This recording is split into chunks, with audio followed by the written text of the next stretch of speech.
Hackathon on ellu kutsutud ühel lihtsal põhjusel. Selleks, et head ideed, mis tulevad noortelt ja mitte ainult noortelt, ka vanematelt, et need ideed ei läheks kaduma ja et võtaksime maksimumi sellest tehisarust, mis täna meie ümber on ja püüame ta siis panna hariduse võtmesse.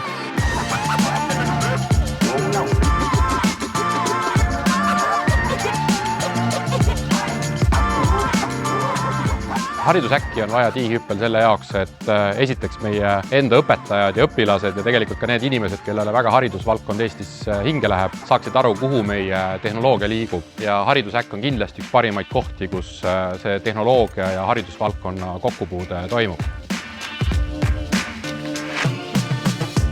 Arusaadavalt kõik ideed, mis siin ka täna Hackathonil välja tulid, ega need ei lähe ellu, aga mõned lähevad ja juba selles on suur väärtus.